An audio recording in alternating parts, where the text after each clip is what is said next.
Welcome, everybody, to the B2B Community Builder Show. I am your host and Chief Executive Connector, Pablo Gonzalez, and we're on episode 218, season 5 of the B2B Community Builder Show.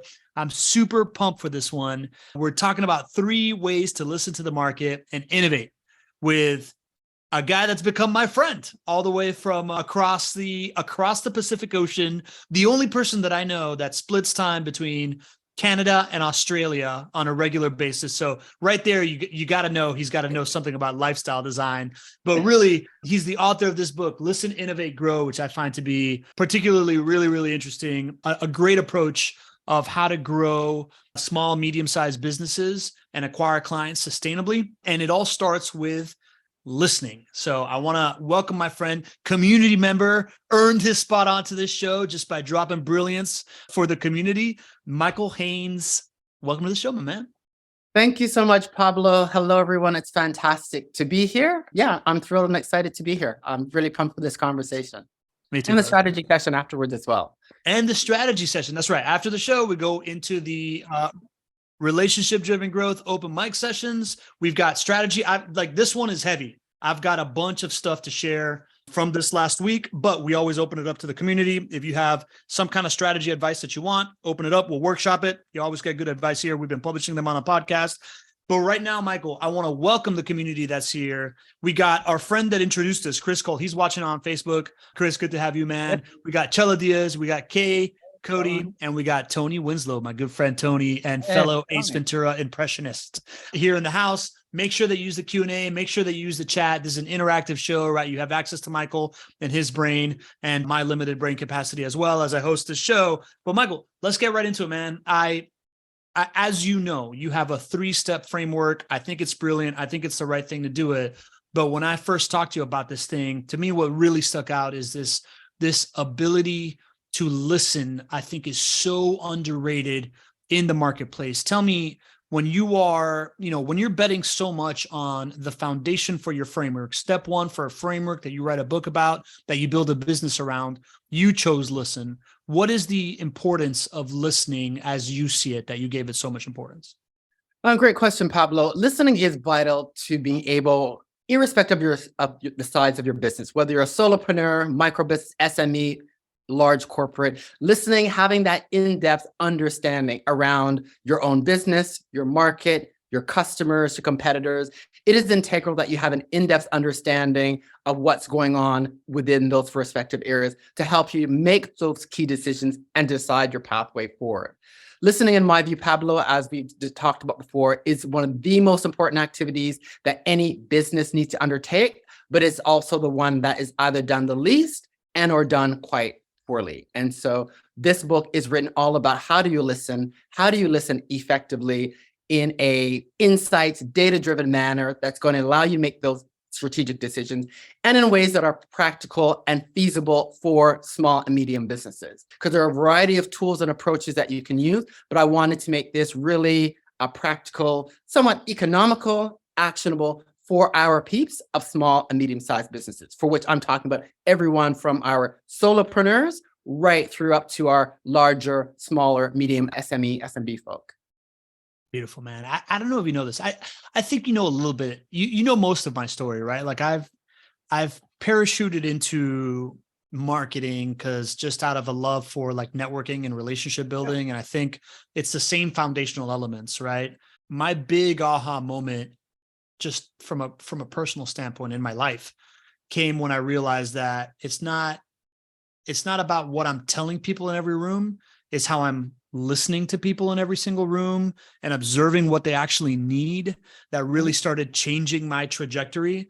And I, as stupid as it sounds, I really didn't realize until like my early 30s that communication and relationship building and all this stuff is so much about listening. But now I'm all in. So I think that's why we echo on this. You mentioned something. You mentioned this idea that businesses tend to either ignore it or they do it the wrong way. I know that you talk to tons of businesses and stuff like that. So can you tell me a little bit about the current state of listening right now when the average business that you talk to, what are they doing? What are they doing wrong? And why do they not realize that they're doing it wrong? Well, that's a great question. So a couple of things. So in my career, as you know, I've worked with everyone from large corporates right down to solopreneurs. Large end of town, your big mid-markets, big corporates, they have the big budgets, they have access to lots of tools, and they will use a lot of very sophisticated approaches, segmentation, customer value analysis. We might do some big events, et cetera. They will do a lot of these big initiatives, which are quite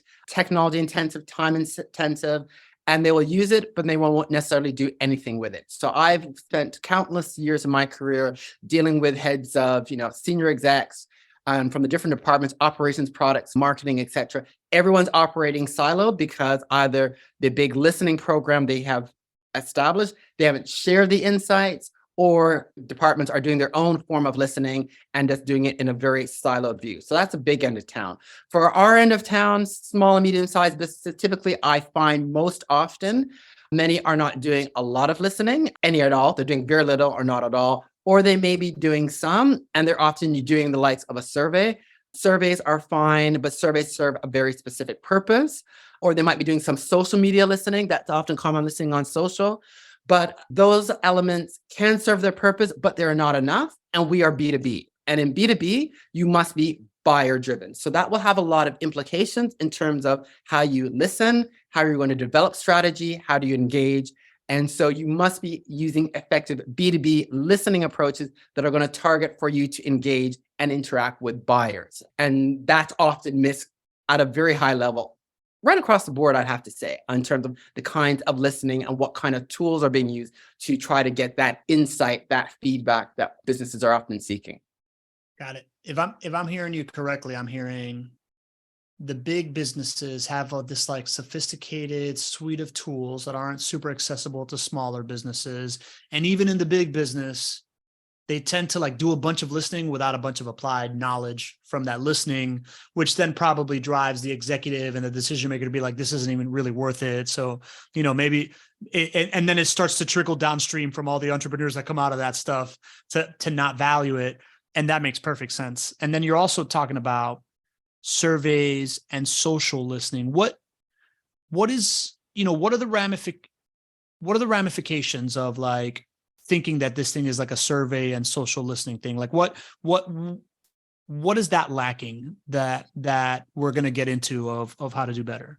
Okay, surveys are generally really good when you know exactly what you want to measure. I just had this conversation with my MD yesterday on a client that I'm working with. So surveys are very good when you want to measure how many important, what is the size of.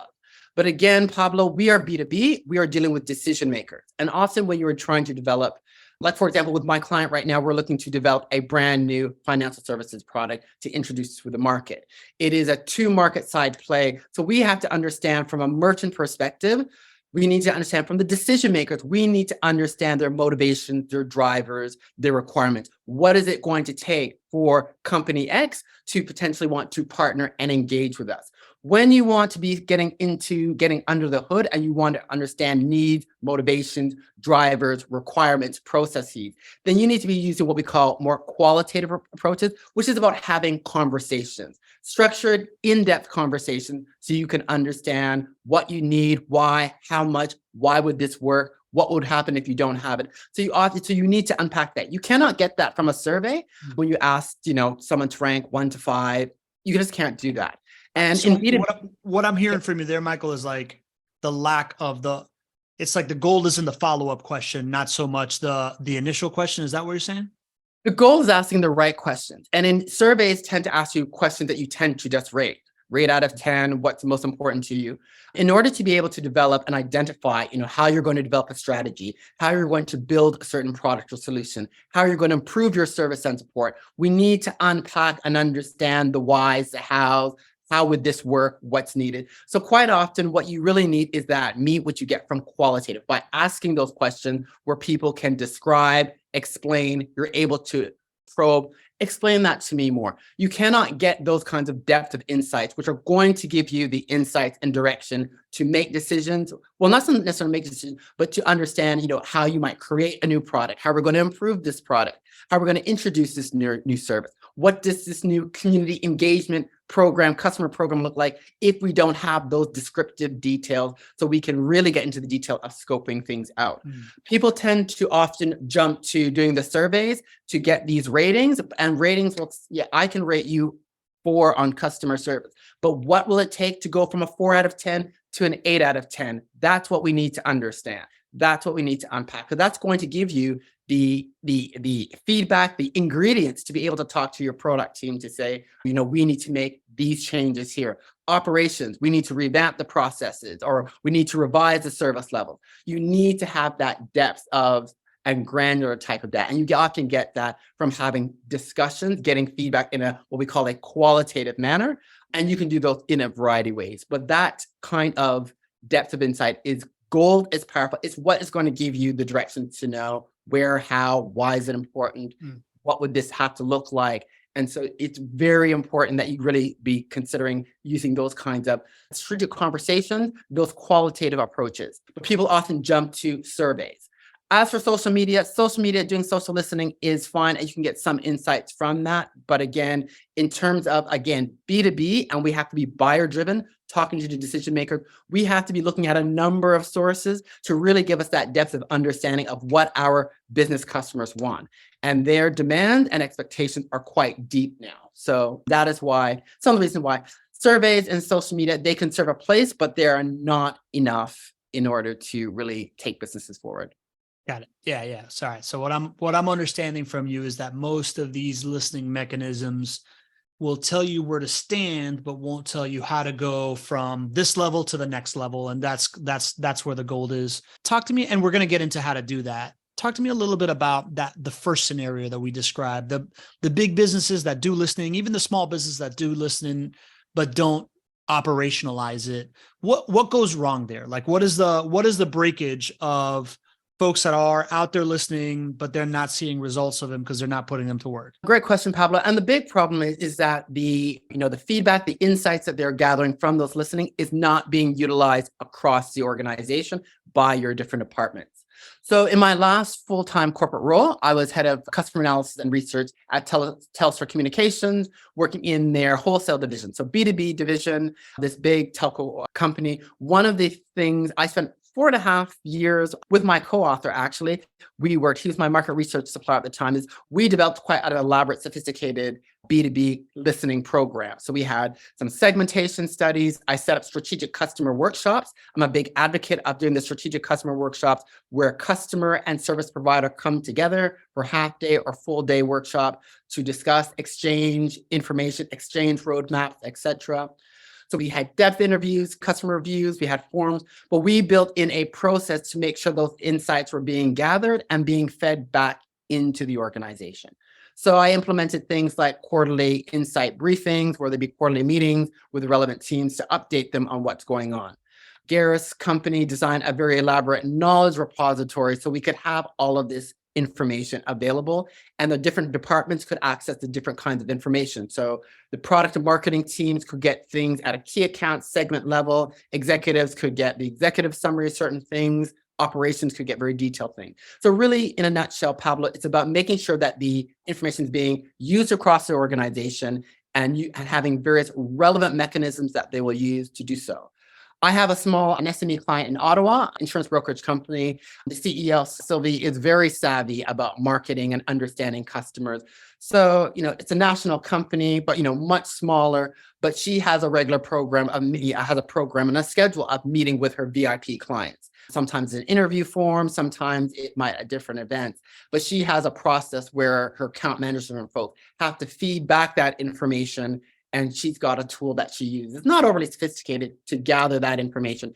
And they also have the monthly and quarterly management meetings and updates where that information is shared. I have another client that does a similar thing. So it's not about necessarily having sophisticated tools. It's about identifying what information you're needing and make sure you're gathering it, who needs it, and then what are going to be the practical ways that you can get it out there so it will be used and shared. Often having debriefs and meetings is a great way to do so, but then you may need to have some other way where people can go back and access when they need that report and information. So it's really setting up a meaningful, appropriate process to be able to share and get access to that information. Got Got it. So if I'm hearing that correctly, it's companies that are listening but not implementing are either having a breakage at the compilation of information and putting it somewhere accessible for people to reference, and or in the purposeful sharing of that information during, different periods, and continuing to like go back to it and continuing, not just making it available, but bringing the mountain to Muhammad, right? Like bringing it to people on a specific cadence that, will encourage the, Yeah. the implementation of it. And that's the key. And that's the key, Pablo. You must have that share where they're actually going to see it. Just throwing it into any repository. I don't care if it's a notebook. I don't care if it's, some sophisticated knowledge hub. Just throwing it into that's not good enough. You need to have it communicated. So it's kind of in their face. Did you know this quarter? Okay, for our 2 key accounts, they are having issues with the service levels in which we're providing IT managed services.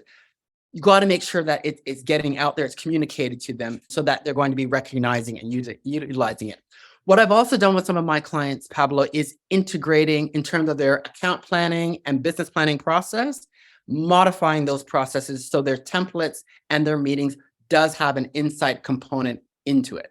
So what I mean by that, Pablo, in terms of when they're having their strategic planning workshops, in terms of their agenda, you built into the agenda, okay, we're going to have a, key account customer insights update, 10, 15 minutes within there when we're going to have some key highlights of what's going on in there. In their business planning and in their account plans, having insights section integrated. So I've actually worked with companies, both SMEs and in large corporates in both contexts, to modify those planning tools to make sure, because you have to make this live and real and incorporate it as part of the fabric of doing business. So in both cases, we have modified, and in those templates, the account-based planning templates for account-based strategy, as well as some of the business planning, we integrate a section that goes right in there. In the planning sessions themselves, we put in, okay, we're going to put a block 10, 15 minutes in. So it becomes a fabric of doing business, because listening is not a project. It is a way of how the business has to run and continually run. So you have to put in the mechanism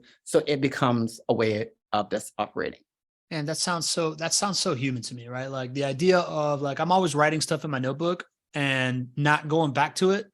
But if I were to have a part of our weekly Be the Stage agenda be, hey, Pablo, look through your notebook and tell me something you learned and share it with us. Now we get the chance for like Rowan to learn that and operationalize it, or, our content guys to be able to like start looking for that type of stuff inside the meeting. So the templatization and the like routinizing, right? Like making it part of the routine obviously has a ton of value, man. So let's go back. So now we understand, listening is the root of all effective communication.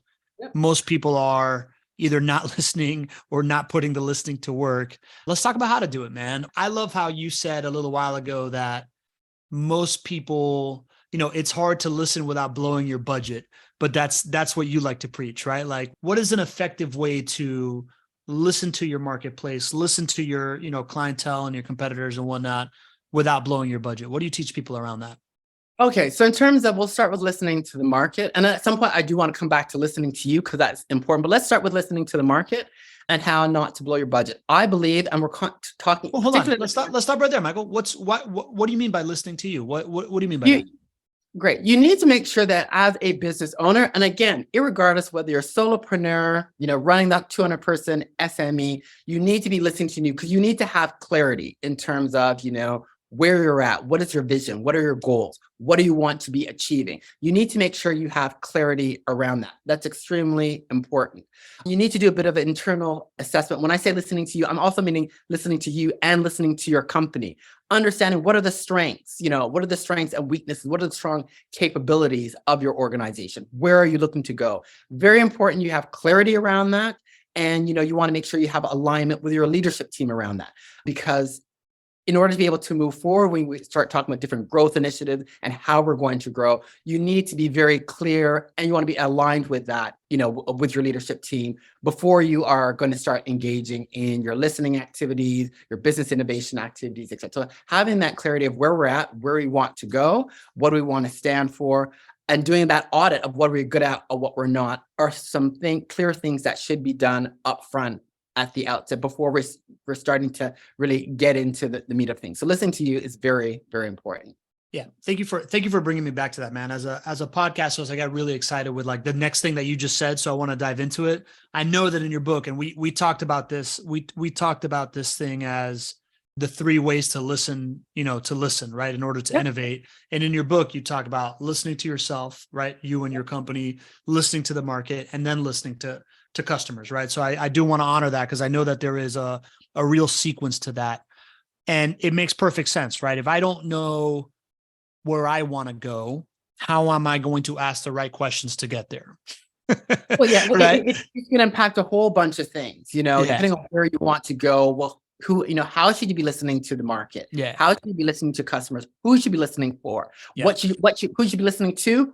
Should you be listening for? All of these things will have serious implications if we are not clear of and aligned as to, where we're looking to go moving forward.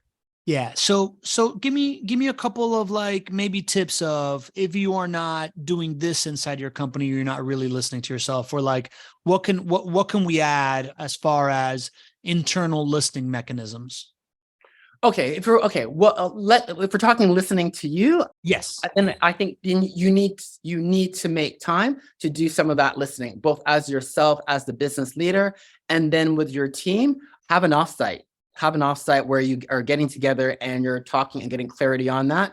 And you don't have to spend a big budget on that. You can, get a service office such as I am here, for a couple of hours. If you want to go to somewhere that has a bit more motivation in terms of scenery. So it doesn't have to be, big corporate style, we're going 4 days, to some, fancy resort. It could be just finding a nice, funky community center space or some restaurant, getting space and spending just a couple of hours, getting away from the devices, getting out of your office, and then having those, honest conversations and discussions, and then documenting, coming to agreements and documenting in terms of what are our goals, what we're looking to do. So having an offsite, and again, I recognize this is for our people who have limited budgets. Take 2 hours out, go to your favorite coffee shop or get a service office. If you can find somewhere nice to go, then go and do that. I have a colleague who they have a pretty big backyard space. So, they invite the staff over, whip on the Barbie, they have lunch, and it's just in the backyard of a person's home. But getting them away from the office, away from the devices, and just getting together,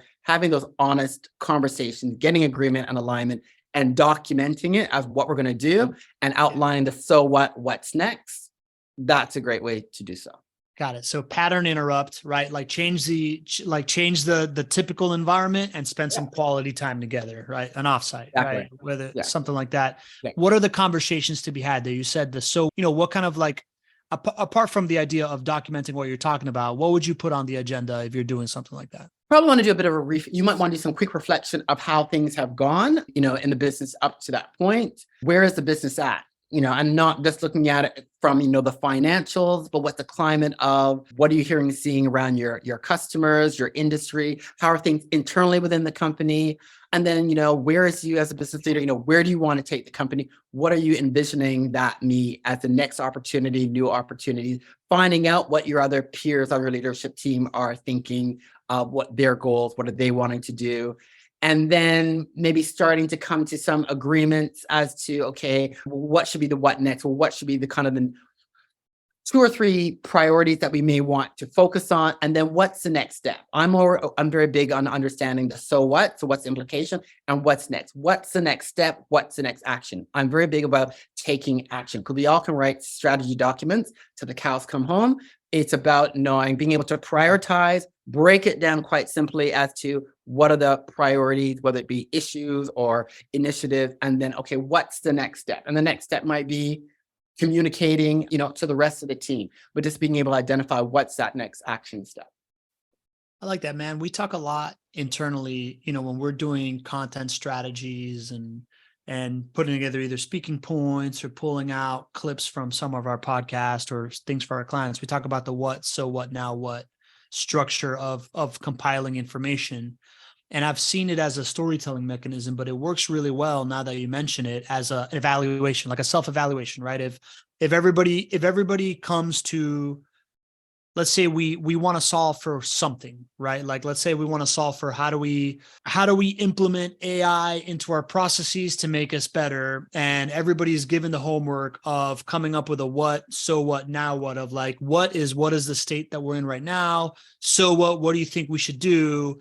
And we can review everybody's kind of like how we all see ourselves and what you think we should do, and come to an agreement, and then create a now what, right? Like a what's next, kind of like what you just described. Sounds like a really, approachable way of pulling your team together. And whether it's 2 hours, or maybe you have like 4 or 5 different things that you do for a day, or 15 things that you can do over 3 days, seems like kind of what you're recommending of how to listen to yourself. Absolutely. All right, cool, man. I did all right summarizing that one. All right, cool. Now I've earned it. Let's talk about listening to the market. Okay, listening to market. Yes, let's get into it. I'm sure that's what a lot of people came to listen to. I'm a big believer. You've heard me bang on about this before, Pablo. Listening to the market. If you are a business owner, an entrepreneur, whether you're a one-person band, 250-person band, everyone needs to be listening to the market. It is not an option. It is necessary now. The world is changing too much with respect to your industries, with respect to your customers. We in B2B, we have particular challenges because the B2B buyers, and that is our true customers that we're focusing on. They are changing in terms of behaviors, expectations, etc. We have to stay on the pulse of all of this.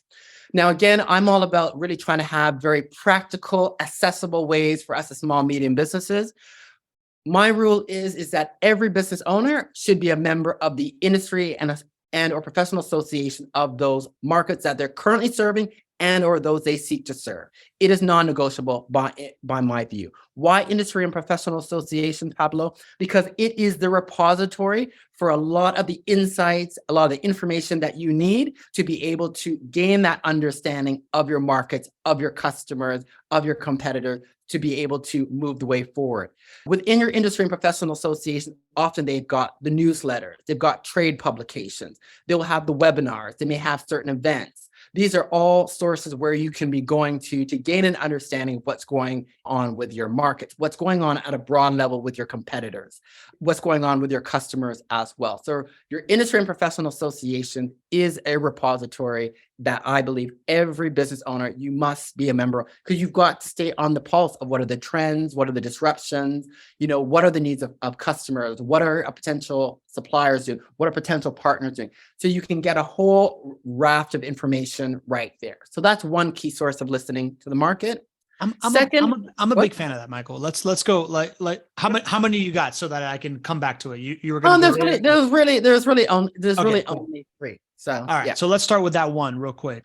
The professional organization thing is something I as a networker, I'm in, right? Like I love diving into a professional organization because I love walking in a room full of people I don't know. My problem with that sometimes is that I might just shake a bunch of hands of a bunch of people that are just like me trying to sell me the same thing. And maybe I get a newsletter and I'm just like, man, this is just like sponsorship material. Like specifically when you're getting involved in a professional organization to listen, give me some more tips around what is the right thing to listen to and how to put yourself in a good position to do that without wasting a bunch of time.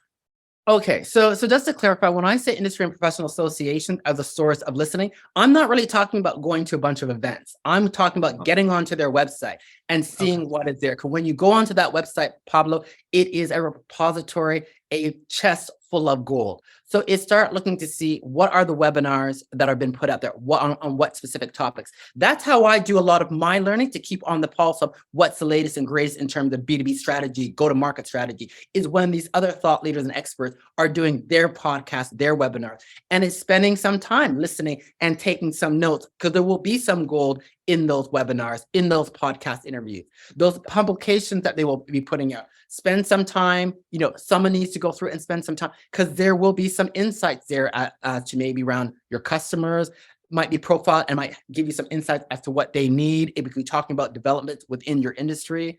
A lot of industry associations do research papers, white papers, those kinds of things. These are all access things that you will get either free or you might have to pay for your membership, but it is an investment worth doing. So I'm really talking about really honing in on the assets and the resources that those industry and professional associations provide, because those are gold. In terms of the opportunity to meet people and engage with them, absolutely, those can also be of value. When they have those events, be it conferences, forums, printing off the agendas of those, going through those agendas and strategically thinking, okay, are there certain topics we should be going and listening to because we're looking to build our capabilities? That's one thing we want to be looking for. Are there certain people we want to reach out to because we're looking to engage with a micro influencer in our industry to co-create content to do a live stream on? Are there certain customers that we've been wanting to get out of the face of Mr. Chief Customer Officer, but never been able to see them? Where might we be able to go and hang out when they're speaking and talking to them before or after? So events are gold, but print off those agendas and be really strategic as to what are we trying to achieve and what kinds of meaningful things that we can get out of going to an event as opposed to just, hanging around at these networking times and just going by. It's being very proactive as to who do we want to be meeting, talking to, getting that initial handshake to start the conversation, or is there some specific learning to be done as well? So it's using events. I'm a big believer of events, but doing some planning in advance as to what do we want to get out of an event from participating beyond just the networking by chance and really having a plan for it. But again, industry and professional association, the assets, information, really understanding what's there and distilling and leveraging that is where I believe it's highly untapped. And that's what you really want to be diving in on. Love it. Love it. All right. So it sounds like I'm glad I asked this question because I think of these professional organizations and I'm thinking like room full of people. That's a gold mine to me.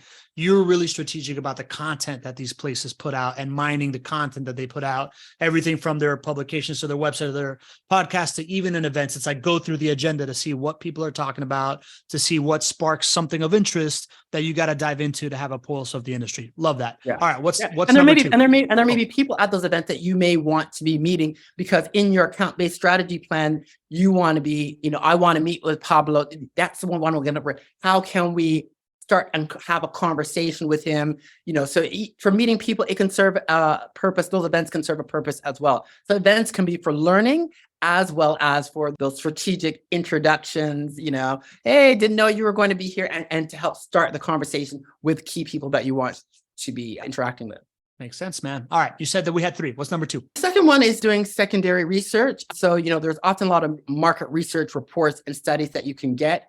Now, if you often go through the likes of your Gartners and Forresters, many research reports you have to pay for, they can be quite expensive.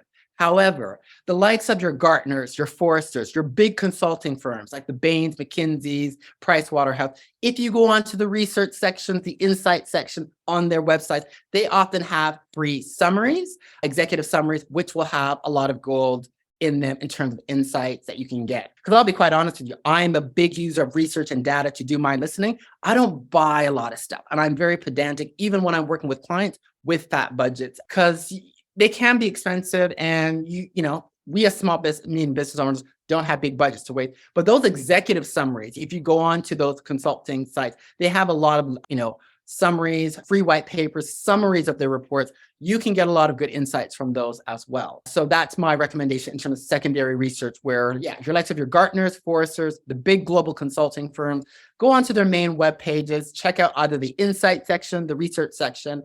There'll be some free papers and or executive summaries that can be of high value to you.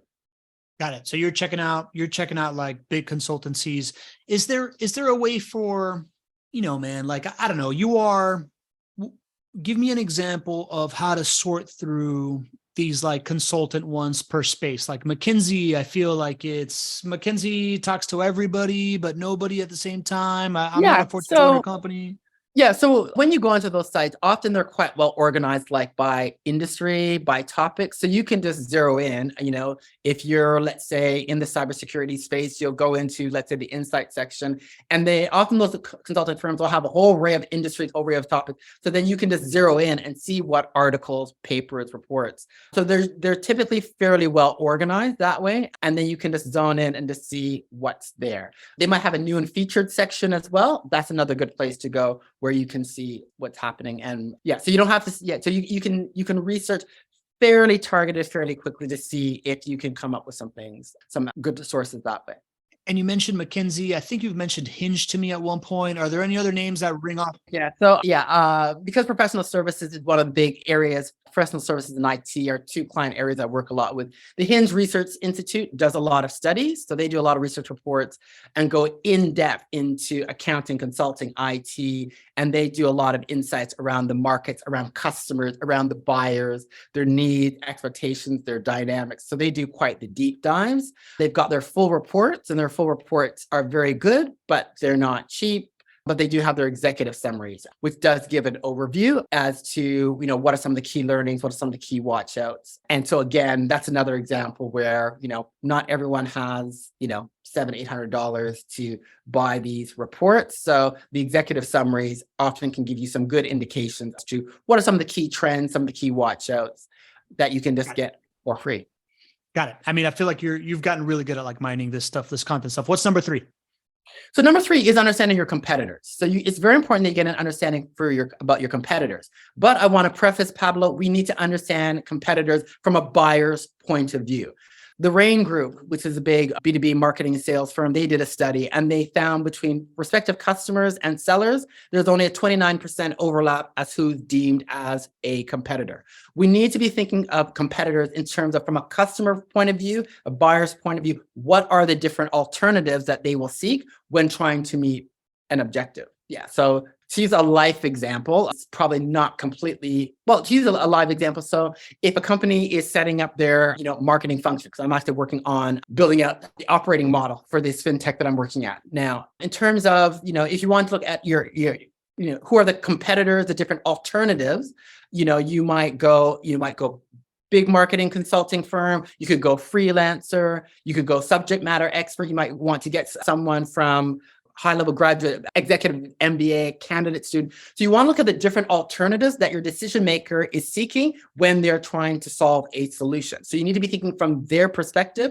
not just thinking from a technology perspective. I find too much, Pablo, folks will think, okay, if someone needs something around, let's say, marketing reporting, and they'll just think from a technology point of view. Well, alternative could be just do it manually in-house. It could be, I'm going to go on to Fiverr or something and get a cheap freelancer to do so. I might get some, pre-packaged on. You need to be understanding from a customer point of view, the different alternatives that they're seeking, because chances are there will be alternatives that could be quite different in terms of methodology, approach that you haven't thought of, but from a buyer's perspective, it's an alternative to meet their objectives. Such a good point. Tony's saying it in the chat, right? Like from a buyer's point of view is the move, right? Like you want to know what the job to be done is, not so much the buzzword, the feature, right? It's like the benefit that they're seeking, not so much like the solution that they're seeking. People are much more problem aware than they are like they're married to their problem and solving their problem. They're not married to like the solution that they're actually looking at, right? What is the job to be done, the problem to be solved, and how might I solve it? And it can be solved by a variety of ways. And based on that last bit of Rain research, there's a massive gap because what sellers are thinking, they're missing out a whole slew of competitors that they're not thinking. And again, this is why talking to your buyers, talking to your customers, how do you buy, who would you choose, and getting an understanding of that is so important. I think this is a perfect transition into the third way that you listen to is listening to customers and buyers, right? What can you tell us about that? What's the right way to do that? Okay, so first off, I'm talking from a B2B perspective. And the fundamental thing that you must remember, if no one remembers anything else of me blabbering on for an hour, in B2B, buyers and users are not one and the same. We have to be always targeted and thinking from a buyer-driven point of view. Who is the decision maker, those that make the decision, and those that influence the decision? Those are the people that we need to understand their needs, motivations, drivers. How do they research? How do they buy? What is their criteria? It is those people that we need to understand. And this is where things often go wrong in B2B, both with everyone from large corporates down to small businesses. I just had a meeting yesterday with my MD, with a prospective research agency, and we got into who are we targeting in terms of the customer? It is the decision maker. That is who we need to target. That is who we need to understand what they require. Quite often, a big error in B2B is that people ask users for feedback, and they focus all their engagement and feedback at the users and no discussions with the buyers. That becomes problematic, Pablo, when you start getting into larger organizations, even your larger SMEs, your mid-market, where there is more organizational structure, and you have the MD of that larger SME now who's not fully into the detail, but is now has people under them. Because if you focus on a user level, you will be missing out on what the buyers require. And buyers have very specific needs now. Decision makers have very specific needs. If you are solely focused doing your surveys, all of your interactions at a user level, and you're not targeting the buyers, that is how you can lose out when it comes time for renewals or new opportunities come up, because buyers have no awareness of your quality, experience, capabilities, because you've been only engaging. So you must make sure you're listening to the decision maker as it pertains to your category as well. Everyone thinks the CEO is the man of town, and that is not always the case. Again, as organizations get bigger and more complex, CEOs will often delegate to others who may just have an average title as being the decision maker. I'll give you an example. Back in my corporate days, I was working on a project and I was strategy advisor.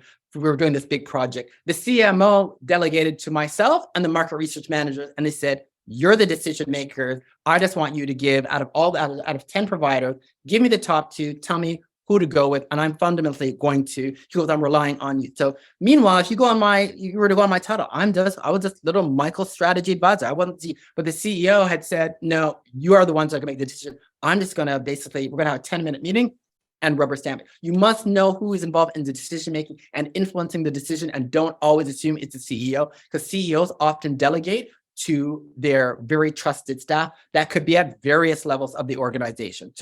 So again, doing your research, researching your companies, and understanding who's who in the zoo is going to be quite important. I love that, man. Something that I really echo with. I'm reading this book of What Buyers Want That They Won't Tell You. I think it's the name of it. It's all about behavioral economics applied to what your customer wants and won't tell you, by Melina Palmer. And it's all behavioral economics applied to marketing, which is kind of how I got into marketing, because I love behavioral economics. But she mentioned this thing in there of, when it comes to the decision, there's kind of these 4 quadrants. There is the user, there's the buyer, there's the person that benefits, and then there is the influencer of it. Right. Yep. And like understanding those 4 quadrants is really paramount to influencing the decision, right? Like understanding who your buying committee is, understanding who you're talking to.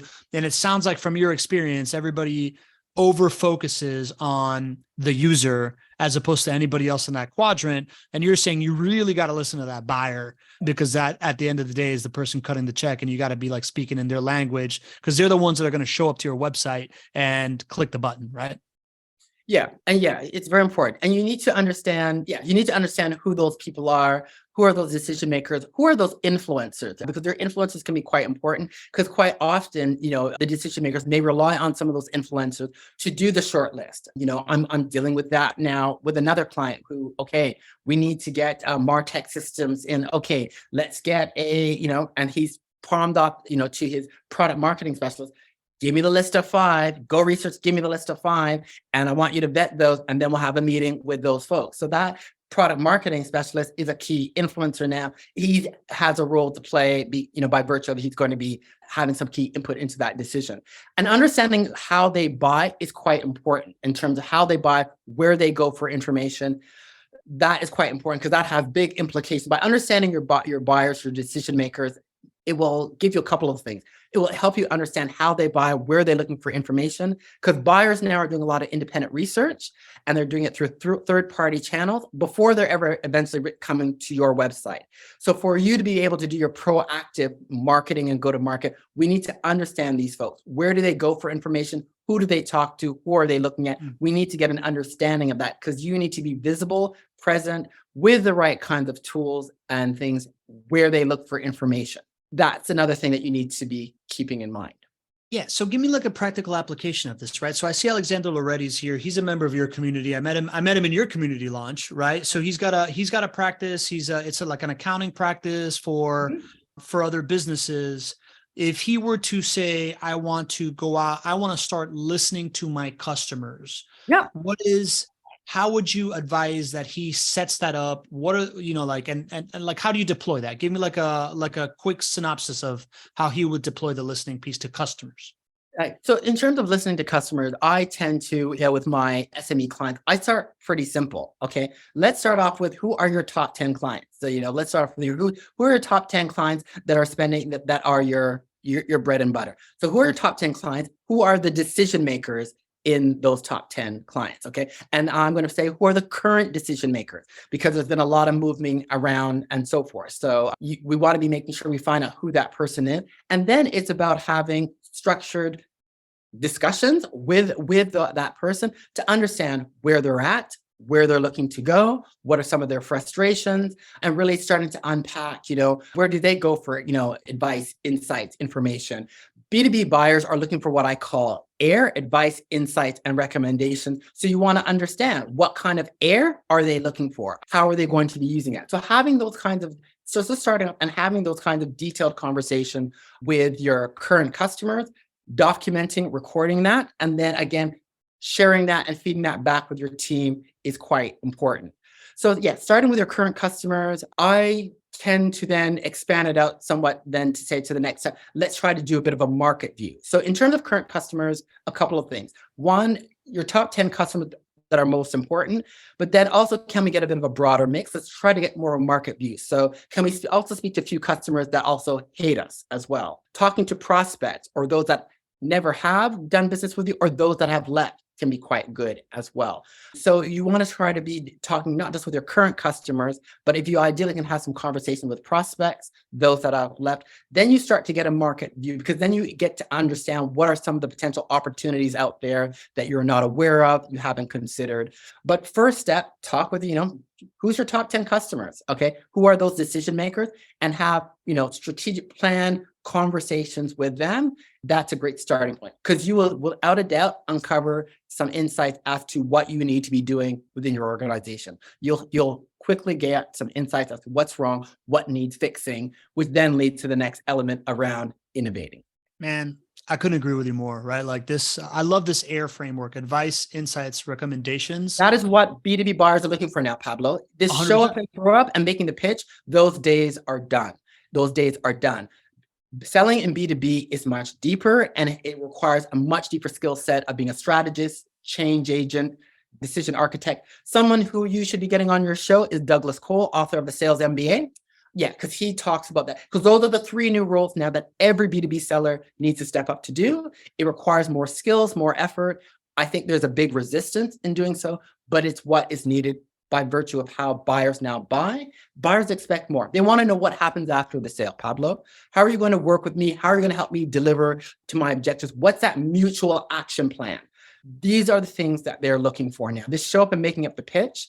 You can go and make up the pitch, that's fine, but they're still going to do their own research through third-party sources. They're going to go to events, they're going to read the white papers, and it'll be, when they're ready, then they may come back to you if you fit the bill. But yes, listening, starting off with your current customers, ideally you can talk to some prospects and even those that left you, share that information back within your team. So have a cross-functional team meeting, say, what did we learn? What does this mean across our business in terms of product, operations, service and support? What does it mean in terms of from a customer account management point of view, overall customer experience point of view? Then you undoubtedly from these discussions, you will start to unpack, okay, where are some things that need to be fixing and changing? And then that starts to help you give you guidance where to prioritize and where you might need to business innovate.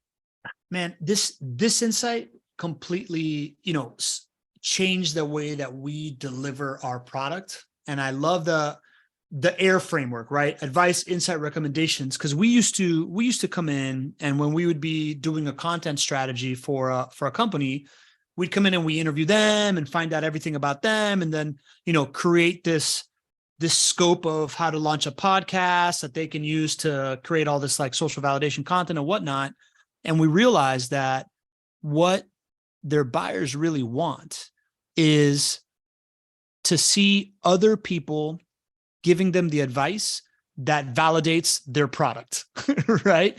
And so we completely changed the way that we launch our shows in our communities and things like that to do exactly what you're saying, right? Like, go to your 8 to 12 best clients and ask them for advice, ask them for insights and recommendations across every part of the buyer journey, from being like problem unaware to problem aware, from problem aware to solution aware, from solution aware to provider aware, from provider aware to provider, like cutting it down. And we started doing that as the beginning part of of the way that we launch an ongoing engagement with people. And then we quickly realized that had enough value to it be a product by itself, right? Like, these conversations recorded with your 10 biggest clients that provide all these insights. And when we're recording them, we then edit them into compilation pieces of what everybody's saying, which allows you to share it with your team and allows us to make actual content that people can put into ads, people can put into social,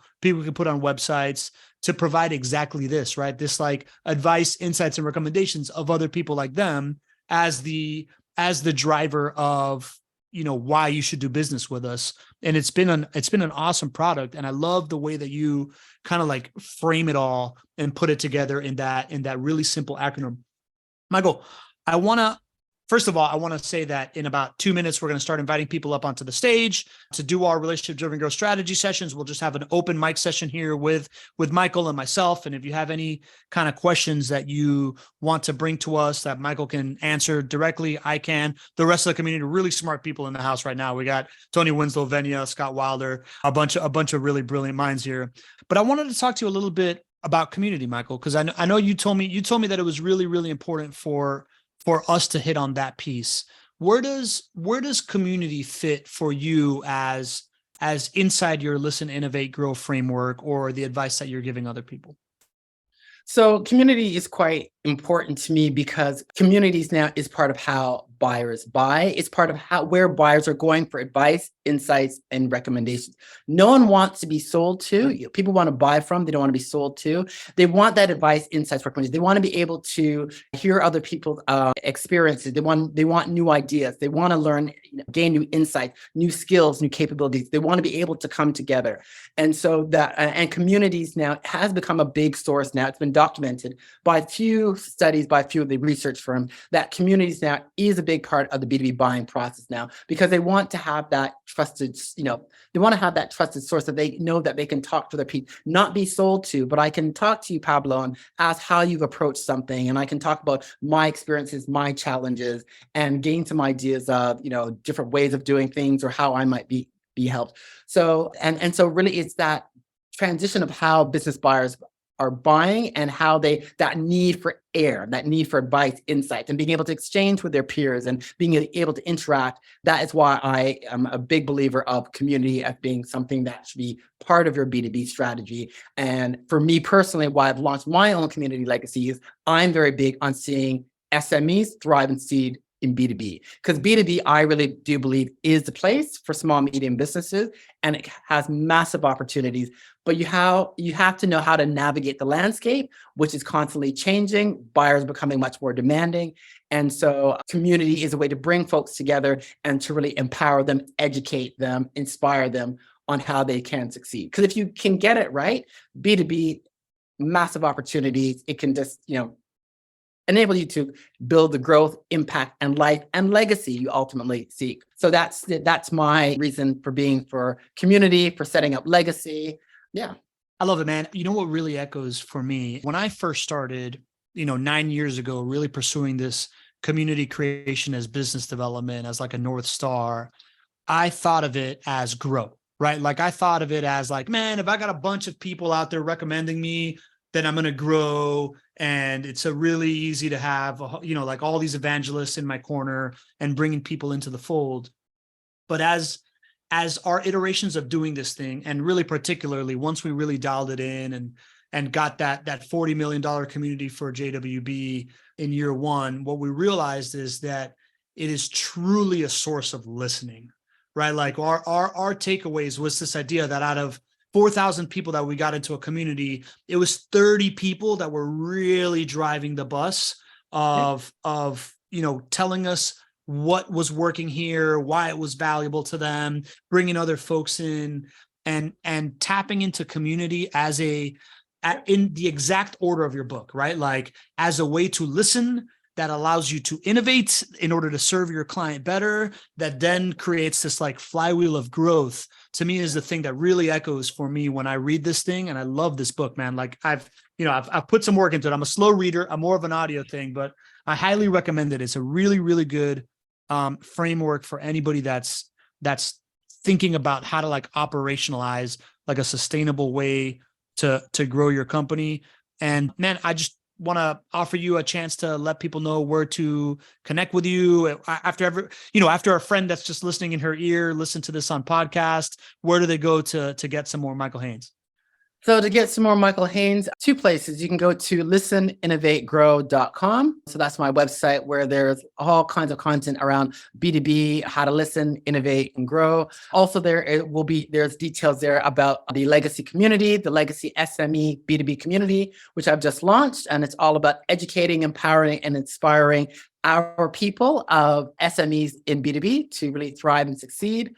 So you can check me out there, and also on LinkedIn. So I'm very active on LinkedIn. So love to connect. So reach out, connect with me, ask me questions. Always looking to stay on the pulse and help my fellow peeps when I can. So that's it. I love it, man. Personally, dude, I have to acknowledge you, right? You came into like my ecosystem through Chris Colt, right? Like, cause I had him on a show and you showed up, and you were somebody that really does what you preach, right? Like you have tapped into the thing that we have going on here. You've been listening, you've been helping me innovate, you've been helping me grow. And you've just shown up here in a very, very generous spirit. You never even asked me to be on the show. It was something that I did, like I asked you to do it because I'm so fascinated by your framework. But it just speaks wonders of your character and the way that you show up to things and the way that you share and how you come from experience and the people that you help is just something I really, really admire, man. So thank you so much for being a guest, being a great member of this community, man, and all the great work that you're doing. I just want to say I appreciate you, dude. Well, I appreciate you. Thank you, Pablo. What you're doing is great. I truly believe in what you are doing because it makes sense. It makes sense. It is what is needed. It is what B2B buyers are now seeking. They want community. They want a forum to have advice, insights, recommendation, exchange ideas, ask questions. Then this is what they need. This is how you start the conversation. This is how you unlock opportunities. And so, yeah, what you're doing, it just makes a lot of sense. And we've touched on this a little bit before. What you're doing so needs to become part of what true strategic B2B marketing needs to entail. So I just love what you're doing. It's authentic, it's real, but it's in line with what markets, with what the buyers want. So it's just awesome.